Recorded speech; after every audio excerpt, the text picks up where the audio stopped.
pagi jemaat-jemaat yang dikasih Tuhan. Bagaimana kabarnya selama sepekan ini? Saya percaya semuanya tetap dalam penyertaan Tuhan yang begitu luar biasa. Dan puji Tuhan sekali kita dapat berkumpul kembali di pagi yang begitu indah ini. Setelah kita menikmati istirahat malam yang indah, mimpi yang indah. Dan sekarang kita mau bersama-sama memuji, memuliakan nama Tuhan kita. Mari sebelum kita mulai ibadah online ini, saya mengajak semuanya kita bergabung. Kita bersama-sama berdoa terlebih dahulu. Selamat pagi Tuhan Yesus, kami mau menyapa Engkau dengan sukacita dan rasa syukur kami kepada Engkau Bapa. Sebentar lagi kami semua akan memulai untuk memuji dan menyembah Engkau lebih lagi. Kiranya Engkau selalu menyertai ibadah kami dari awal hingga akhir nanti. Apapun yang terjadi Tuhan, kami mau tetap setia dan kami mau tetap hanya menjunjung tinggi nama-Mu saja Bapa. Hanya dalam nama Yesus kami berdoa dan mengucap syukur. Haleluya. Amin. Sebab dengan iman kita harus melangkah, amin. Karena rasa percaya kita kepada Tuhan tidak akan membawa sesuatu yang negatif. Pasti Tuhan memberikan sesuatu yang positif bagi kita, amin. Mari kita terus melangkah dengan percaya diri dan bersama Tuhan pasti bisa. Haleluya.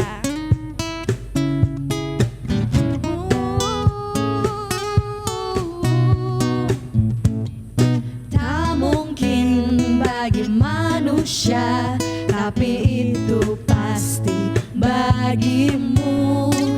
Tak layak di mata manusia, namun berharga bagimu. Tuhan yang menjamin hidupku ada di pihakku. Ku tak akan pernah goyah, sebab aku lebih dari pemenang. Dengan imanku ku lihat nyata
dari mana datang kekuatan kami selain dari kekuatan dari-Mu Tuhan. Yes, Bapa. Hanya padamu kami mau beriman Tuhan. Dan kami mau katakan kekuatan kami hanya dari-Mu saja.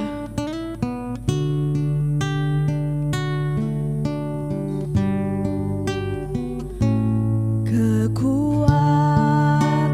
di hidupku,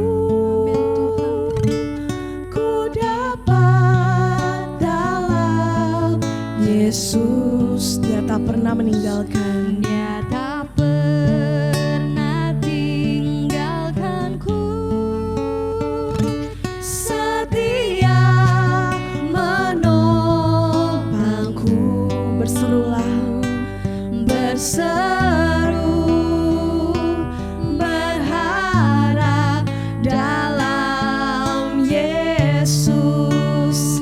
Kita nyatakan ajaib Kau Tuhan, ajaib Kau Tuhan, penuh kuasa, sanggup pulihkan keadaanku.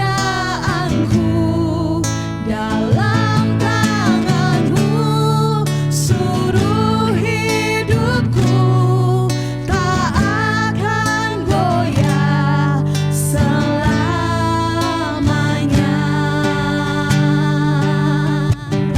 Sebab kami tidak akan goyah karena kami punya kekuatan dari-Mu Tuhan. Dan di hidupku Oh, dalam Yesus.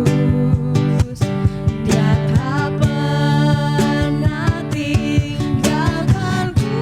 Setia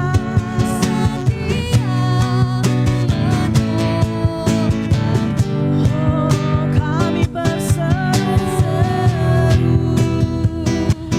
berharap dalam Yesus. Ajaib Kau Tuhan, penuh kuasa, sanggup pulihkan keadaanku. Dalam tangan-Mu seluruh hidupku tak akan goyah. Ajaib Kau Tuhan, ajaib Kau Tuhan, penuh kuasa, sanggup pulihkan keadaan. Dalam tangan-Mu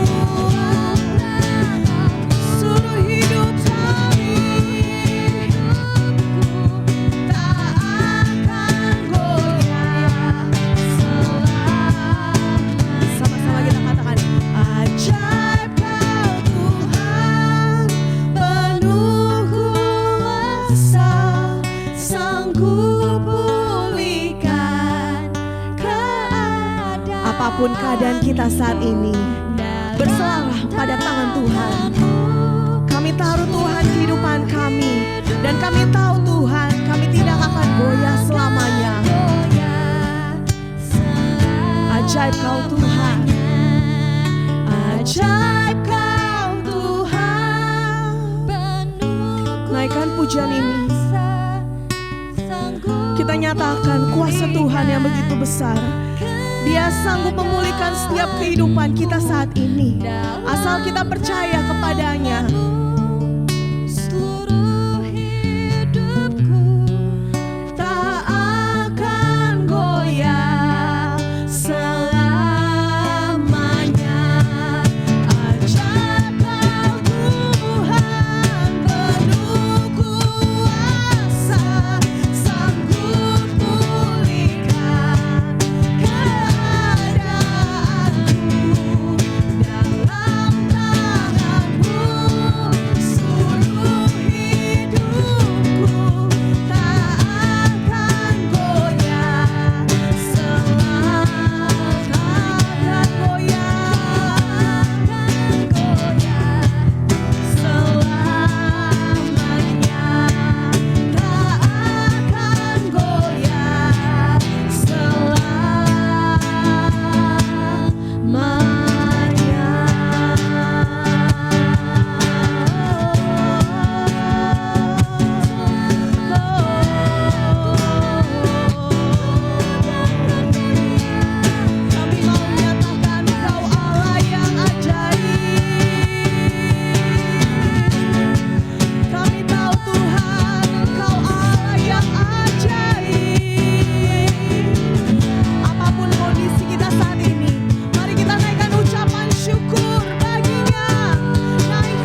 selalu terbuka bagi setiap orang yang percaya. Tangan Tuhan tidak pernah meninggalkan setiap anak-anaknya. Kami tidak mau goyah Tuhan, sebab kami tahu Engkau Allah yang bekerja. Kekuatan darimu Tuhan yang menguatkan setiap kehidupan kami. Sebab kasih-Mu Tuhan selalu ada bagi kami. Setiap yang kami rasakan Tuhan melebihi dari segala-galanya yang telah Engkau berikan kepada kami. Yes Tuhan. Kasih setiamu yang ku rasakan Yes Tuhan. lebih tinggi dari langit biru. Kebaikanmu yang telah kau nyatakan lebih dalam dari lautan. Kasih-Mu yang telah ku terima sempat membuatku terpesona. Apa yang tak pernah ku pikirkan, itu yang kau sediakan bagiku. Siapakah aku ini Tuhan? Jadi biji matamu. Dengan apakah ku balas Tuhan selain puji dan sembah Kau? Siapakah aku ini Tuhan? Jadi biji matamu. Sebab kebaikan-Mu Tuhan. Dengan apakah ku balas Tuhan selain puji dan sembah Kau?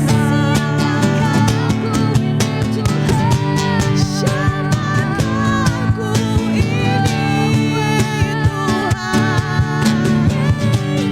Jadi biji matamu. Dengan apakah ku balas Tuhan selain puji dan sembah Kita katakan dengan lembut kepada Tuhan. Siapakah aku ini Tuhan? Jadi biji matamu. Yes Tuhan.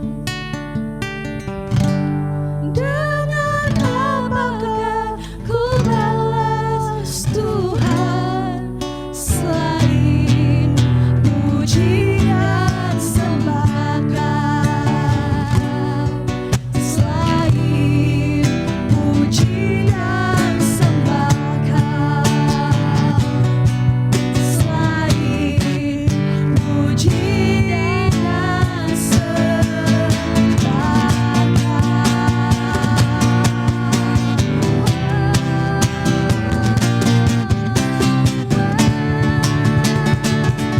Segala kemuliaan hanya bagi-Mu Tuhan. Oh yes Tuhan. Dalam nama Tuhan Yesus kami telah menyembah dan memuji-Mu. Dan saat ini kami mau siapkan hati kami untuk mendengarkan kebenaran firman-Mu Tuhan. Amin. Dalam nama Tuhan Yesus, haleluya. Amin. Haleluya, amin. Selamat pagi Bapak Ibu, saudara-saudari di dalam Tuhan Yesus Kristus. Kita selalu mengucap syukur pada Tuhan, selalu baik pada kita semua. Sampai hari ini pun Dia berikan kita sehat, tetap bisa bersama dengan Dia. Mari kita masuk dalam doa. Bapa di surga, Engkau Allah yang luar biasa, yang dahsyat, mulia dan agung. Selalu memberikan kami yang terbaik. menjaga kami, melindungi kami hari lepas hari. Semoga sampai detik ini kami tetap sehat dan kuat karena semua ada kemurahan hati. Terima kasih Tuhan Yesus yang baik. Sebentar lagi kami akan mendengar sabda berbicara kepada kami. Biar lewat firman-Mu inilah kami mau berubah, kami mau ikuti segala perintah-Mu dengan baik. Di dalam nama Tuhan Yesus, berkati semuanya pada hari ini yang ikut live streaming ini. Kau berkati kami semuanya. Di dalam nama Tuhan Yesus. Haleluya. Amin. Bapak Ibu, saudara dikasih Tuhan. Jadi pada minggu ini saya ambil dengan firman Tuhan dari Matius 20 ayat 1 dan 16 tentang kebun anggur. Tadi saya baca dari 1 sampai 16. Matius 20 ayat 1 sampai 16.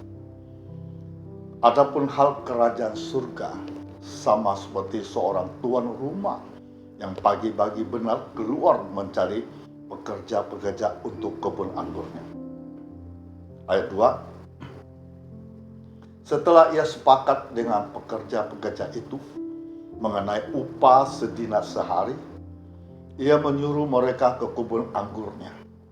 Kira-kira pukul 9 pagi ia keluar pula dan dilihatnya ada lagi orang-orang lain menganggur di pasar.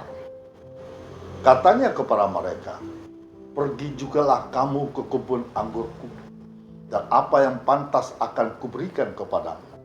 Dan mereka pun pergi. Kira-kira pukul 12 dan pukul 3 petang ia keluar pula dan melakukan sama seperti tadi. Kira-kira pukul 5 petang, ia keluar lagi mendapati orang-orang lain pula.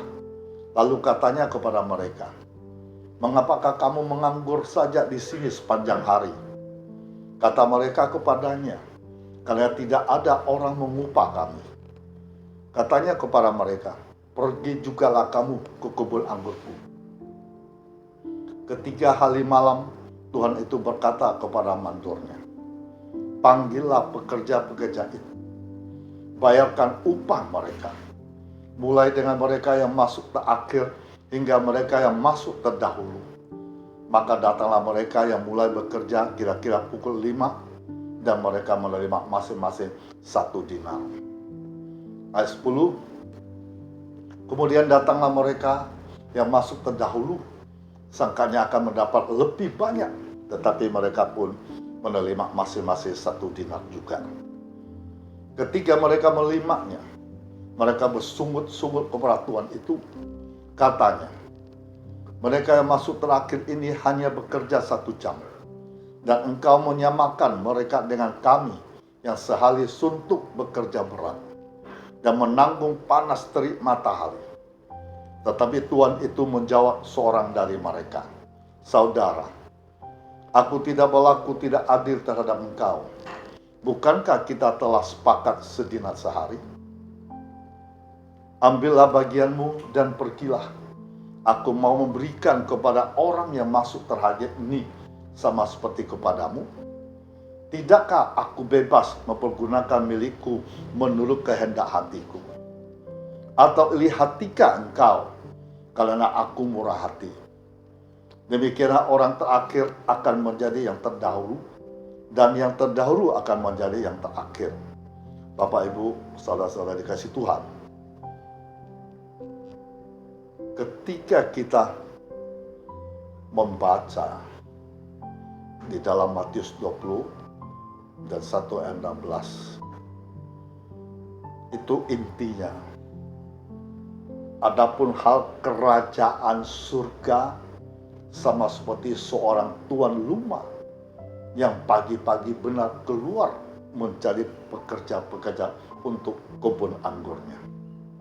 Setelah ia sepakat dengan pekerja-pekerja itu mengenai upah sedinar sehari, ia menyuruh mereka ke kebun anggurnya.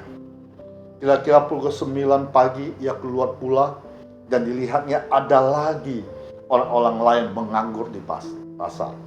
Katanya kepada mereka, "Pergi jugalah kamu ke kebun anggurku, dan apa yang pantas akan kuberikan kepadamu." Dan mereka pun pergi. Kira-kira pukul 12 dan pukul 3 petang ia keluar pula melakukan sama seperti tadi. Kira-kira pukul 5 petang ia keluar lagi mendapati orang-orang lain pula. Lalu katanya kepada mereka, "Mengapakah kamu menganggur saja di sini sepanjang hari?" Kata mereka kepadanya, "Karena tidak ada orang mengupah kami." Katanya kepada mereka, "Pergi jugalah kamu ke kebun anggurku." Ketiga hari malam Tuhan itu berkata kepada mandornya, "Panggillah pekerja-pekerja itu, bayarkan upah mereka, mulai dengan mereka yang masuk terakhir hingga mereka yang masuk terdahulu." Maka datanglah mereka yang mulai bekerja kira-kira pukul 5, dan mereka menerima masing-masing 1 dinar. Hanya bekerja 1 jam dapat 1 dinar. Kemudian datanglah mereka yang masuk terdahulu, sangkanya akan mendapat lebih banyak, paling tidak 12 dinar karena dia bekerja 12 jam. Tetapi mereka pun menerima masing-masing 1 dinar juga. Ketika mereka menerimanya, mereka bersungut-sungut kepada Tuhan itu. Katanya, "Mereka yang masuk terakhir ini hanya bekerja 1 jam. Engkau menyamakan mereka dengan kami sehari suntuk bekerja berat, menanggung panas terik matahari." Tetapi Tuhan itu menjawab seorang dari mereka, "Saudara, aku tidak berlaku tidak adil terhadap engkau. Bukankah kita telah sepakat sedinar sehari?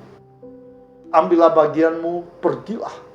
Aku memberikan kepada orang yang masuk terakhir ini sama seperti kepadamu. Tidakkah aku bebas mempergunakan milikku menurut kehendak hatiku? Atau iri hatikah engkau kalau aku murah hati?" Atau dengan istilah kata lain, "Ataukah matamu menjadi jahat karena aku baik?"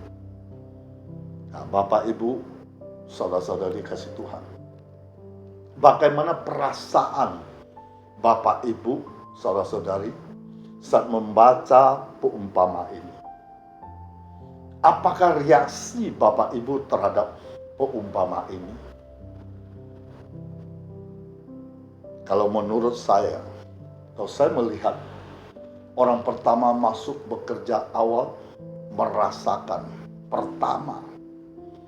agak jengkel ketika melihat pembagiannya tidak adil. Antara orang kerja sehari dengan orang kerja cuma 1 jam saja, namun mendapat upah yang sama besar. Kedua, saya melihat orang pertama yang masuk bekerja awal, dia juga merasa dirinya hidupnya malang, bekerja keras panjang hari dibanding orang kerja santai, namun hasilnya sama. Yang ketiga, saya juga melihat orang pertama bekerja lebih awal merasa sial sekali, datang sejak awal, kerja seharian dibandingkan dengan orang datang terakhir lebih beruntung. Yang keempat, saya juga melihat orang pertama bekerja lebih awal, dia tidak senang melihat orang berbuat kebaikan. Saya cuma melihat dia lagi merasa menyesal. Yang kelima, dia merasa menyesal diri datang bekerja duluan. Yang keenam, saya melihat orang pertama bekerja dari awal tidak bisa mengucap syukur bahwa pagi-pagi sudah mendapat pekerjaan.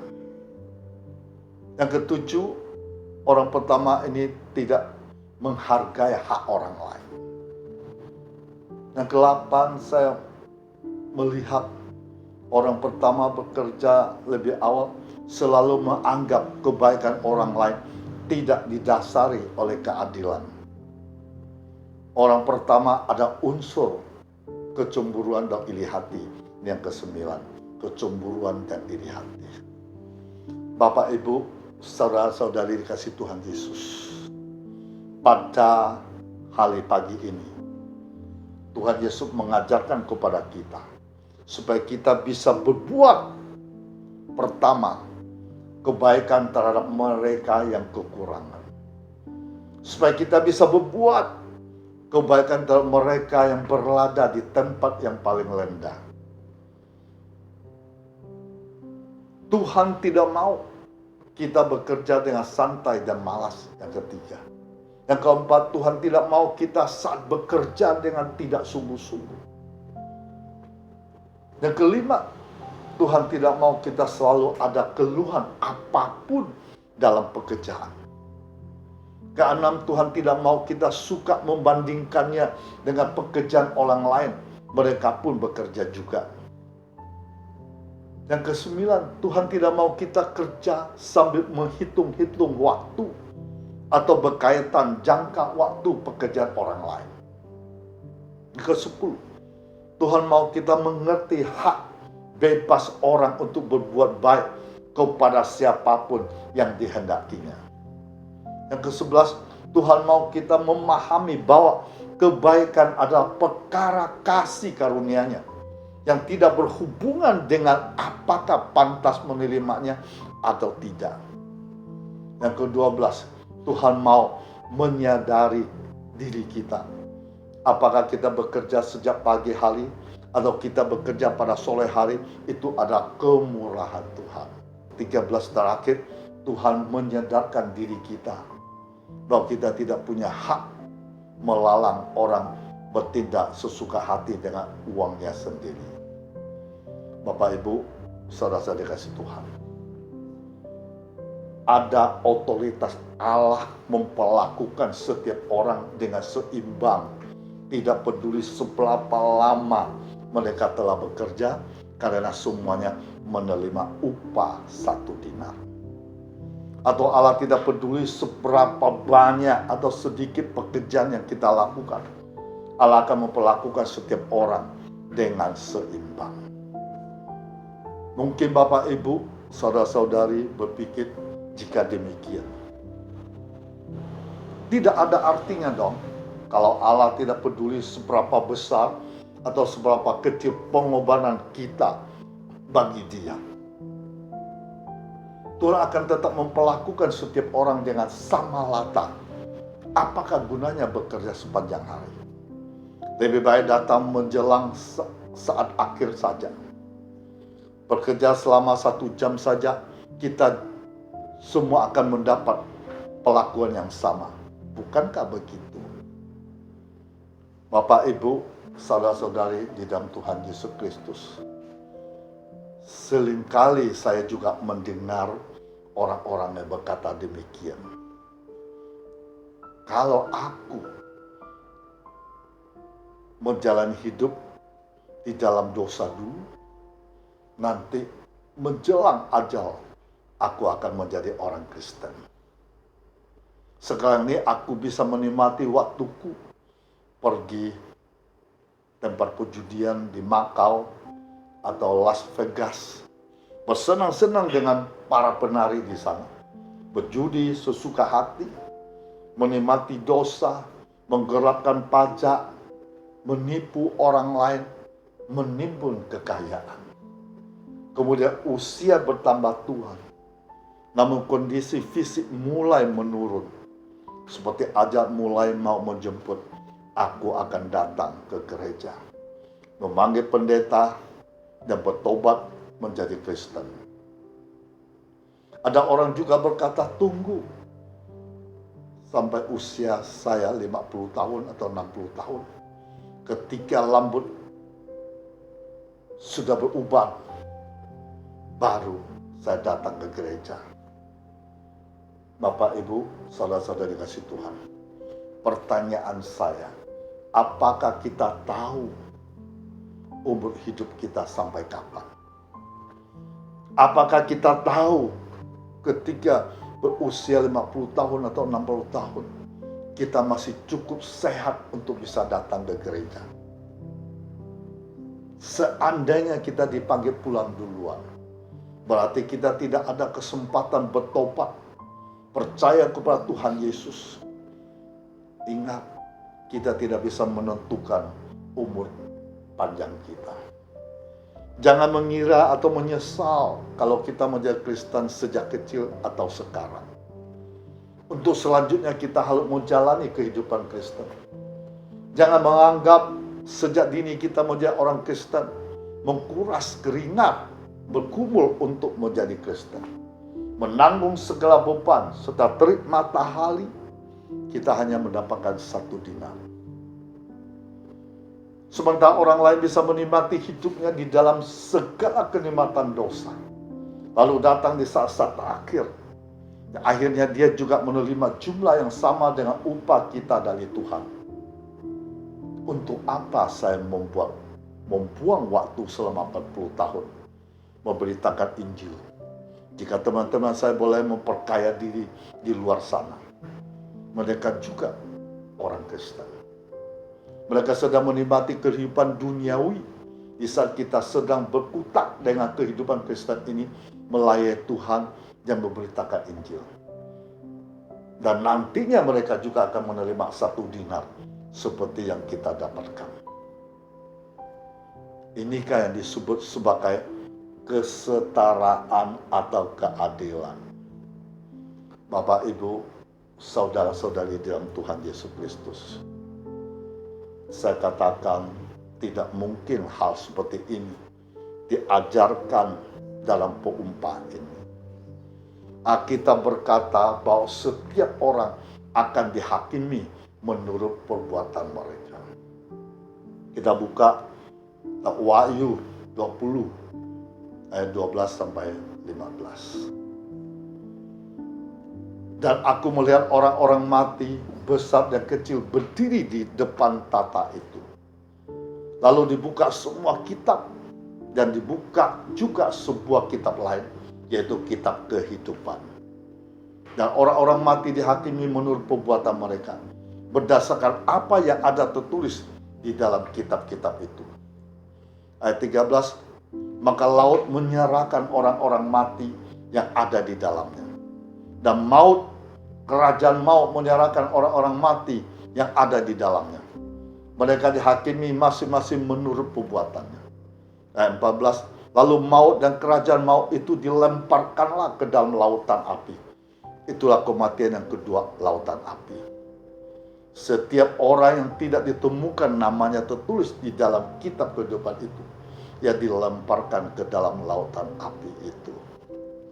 Bapak, Ibu, maksud kitab Wahyu yang barusan kita baca adalah orang yang sudah percaya atau umat yang telah percaya, namanya tertulis dalam kitab kehidupan, tidak akan dihakimi bersama-sama dunia untuk menerima hukuman, tapi mengambil bagian di dalam kemuliaan Yesus Kristus sebagai hakim yang adil. Sedangkan orang yang tidak percaya, tidak ditemukan namanya tertulis di dalam kitab kehidupan, ia akan dilemparkan ke dalam lautan api.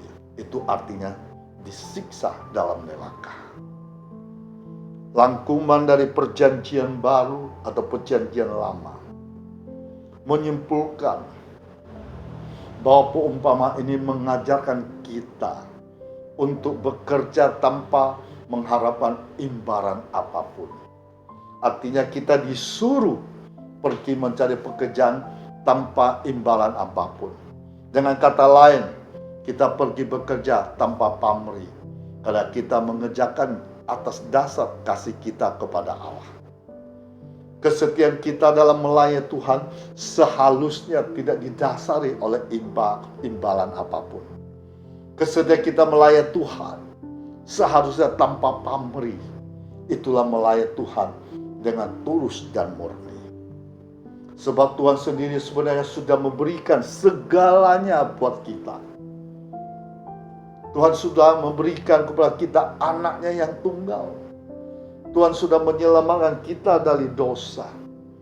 Tuhan Yesus sudah memindahkan kita dari suatu tempat yang gelap kepada tempat yang terang. Tuhan Yesus sudah mengorbankan dirinya demi kita memperoleh hidup yang kekal. Bapak, Ibu, saudara kasih Tuhan. Kalau di dalam Alkitab tulis Tuhan, di dalam cerita tersebut itu melambangkan Allah. Tuhan itu melambangkan Allah. Kalau hamba-hambanya adalah manusia yang berdosa. Allah memanggil menyelamatkan manusia dari dosa. Itu atau atas inisiatif Allah sendiri. Dia memberikan manusia pekerjaan di dunia, itu kebun anggurnya, untuk mengusahakan dunia ini. Pekerja dipanggil di pagi hari melambangkan orang yang percaya sejak muda atau sejak kecil. Semakin soleh menuju kepada usia yang semakin tua ketika percaya Yesus. Di akhir zaman nanti Allah akan mengumpulkan orang percaya atau dimasuk pekerja-pekerjaannya, membagikan upah mereka yaitu keselamatan. Jadi sedina itu artinya keselamatan. Upah tersebut tidak dibeda-bedakan dalam arti mereka yang percaya sejak lahir tidak mendapat upah yang lebih besar dari mereka yang percaya menjelang ajal. Yesus memperingati murid-muridnya supaya tidak iri hati. Karena pengampunan, keselamatan adalah karunia yang diberikan Allah. Dengan kata lain merupakan hak prerogatif Allah. Manusia tidak dapat mengharapkan lebih daripada Tuhan mau berikan. Perumpamaan ini tidak berarti bahwa menjadi orang percaya sejak muda adalah sebuah kerugian. Karena seperti pekerja tidak tahu kapan ia akan dipanggil, manusia juga tidak tahu kapan ia akan mati menghadapi penghakiman. Panggilan pada usia muda maupun panggilan usia lanjut adalah semua hasil karya Allah yang sama sekali tidak berhubungan dengan usaha manusia. Di akhir pengajaran Yesus menasihatkan, demikian orang yang terakhir akan menjadi terdahulu, yang terdahulu akan menjadi yang terakhir. Demikian juga yang terjadi di dalam gereja saat ini. Ada orang-orang layak, ada orang-orang memandang rendah orang-orang lain, rohaninya jauh di bawah mereka. Orang-orang ini tanpa sadar berada di dalam dosa kesombongan yang sangat dibenci Tuhan. Ada orang-orang menganggap dirinya lebih baik dari orang lain. Inilah kesesatan yang berbahaya.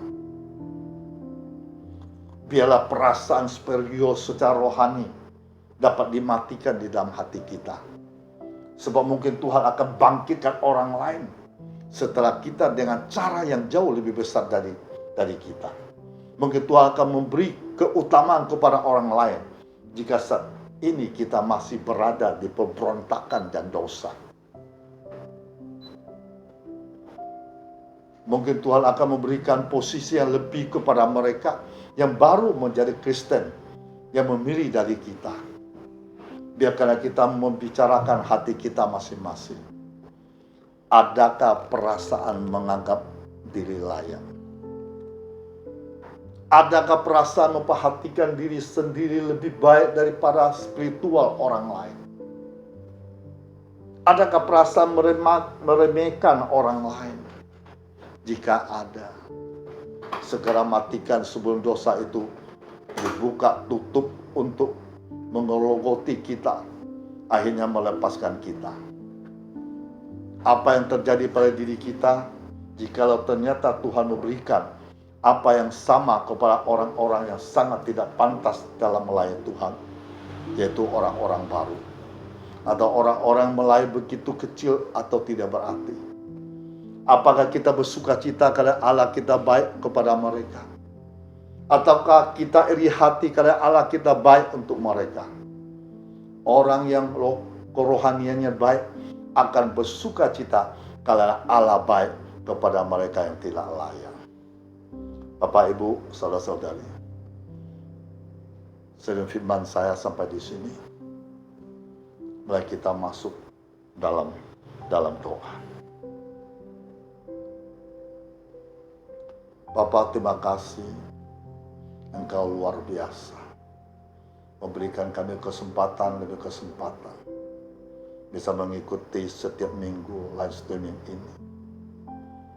Dan pada hari ini pun Engkau berikan kami kesempatan bisa memuji, menyembah-Mu, mendengar sabda-Mu yang hidup.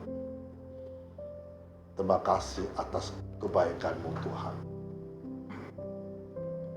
Ya Tuhan Yesusku, Engkaulah menciptakan alam semesta ini. Tuhan Yesus, tolong kami untuk menjadi orang-orang selalu mengerti tentang kehendak-Mu. Tolong kami ya Tuhan, ampunilah kesombongan kami, keserakahan kami. Ampunilah kami ya Tuhan, bila kami sadar kami terima hanya dari Tuhan saja. Tolong kami agar kami tidak meremehkan orang lain. Ubahlah kami ya Tuhan, sehingga kami menjadi orang yang luas hati, bersukacita untuk berkat anugerah yang Tuhan berikan kepada orang lain. Berikanlah rahmat-Mu, sadarkanlah kami oleh urapan Roh Kudus-Mu, agar kami dapat mengembangkan kerajaan-Mu, beritakan Injil-Mu. Pakailah kami, utuslah kami, dalam nama Tuhan Yesus kami berdoa. Haleluya. Amin. Bapak Ibu, saudara kasih Tuhan, saat ini kita masuk dalam perjamuan kudus. Mari kita bangkit berdiri, kita berdoa dulu. Tuhan Yesus, terima kasih Engkau izinkan kami bisa menghampiri perjamuan kudus pada minggu ini. Ampuni segala dosa-dosa kami, baik kami sengaja maupun tidak sengaja kami berbuat.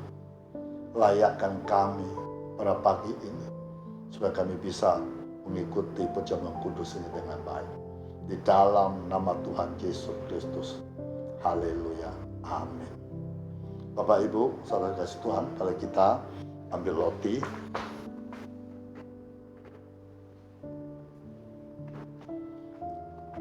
Jadi roti ini kita angkat di atas kepala kita. Mulai kita masuk dalam doa. Perjamuan kudus adalah penyertaan kasih Allah kepada kita orang berdosa dalam hal Kristus telah mati untuk keselamatan kita. Roti anggur yang diberkati itu melambangkan tubuh darah Kristus yang telah dipersembahkan sebagai korban kafara untuk keselamatan kita. Roti anggur ini melambangkan daging darah Kristus, menjadi roti hidup bagi dunia ini. Barang siapa yang makan daging dan minum darahnya, yaitu percaya padanya, menjadi satu dengan dia, akan peroleh hidup yang kekal. Perjamuan kudus adalah alat anugerah, supaya kita bisa boleh bersekutu dengan Tuhan. Tinggal di dalam dia di dalam kita, juga bersekutu satu sama lain. Perjamuan kudus adalah alat anugerah supaya hidup Kristus bisa mengalir di dalam kita. Perjamuan kudus adalah alat anugerah untuk memberi kesehatan Kristus kepada kita berdasarkan iman kita. Perjamuan kudus adalah perjamuan Tuhan untuk sidang jemaat yang dikasihinya, supaya jemaat selalu akan mengingat kasih Tuhan, hidup senantiasa di dalam kasih-Nya. Perjamuan kudus adalah materai perjanjian Allah dengan umat manusia, supaya barang siapa percaya korban penebusan Kristus akan peroleh selamat yang kekal. Apa yang telah kuteruskan kepadamu telah aku terima dari Tuhan, yaitu bahwa Tuhan Yesus pada waktu malam ia diserahkan, mengambil roti sesudah itu ia mengucapkan syukur atasnya. Ia memecah-mecahkannya, ia berkata, ambillah, makanlah, inilah tubuhku diserahkan bagi kamu. Perbuatan ini menjadi peringatan akan aku. Mari kita makan bersama dalam nama Tuhan Yesus Kristus.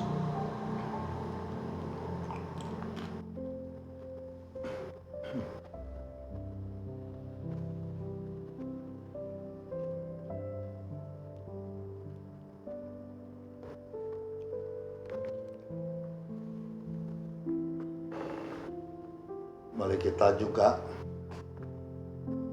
angkat tangan ini di atas kepala kita. Kita masuk dalam doa lagi.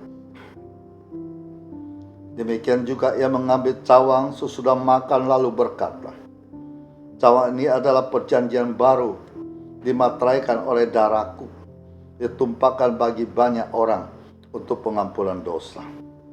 Sebab setiap kamu makan roti ini, minum anggur ini, kamu memberitakan kematian Tuhan sampai Ia datang kembali.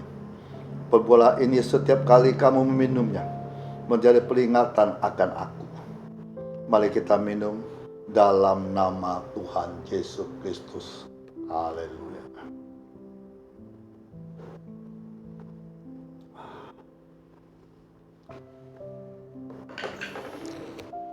Bapak Ibu, mari kita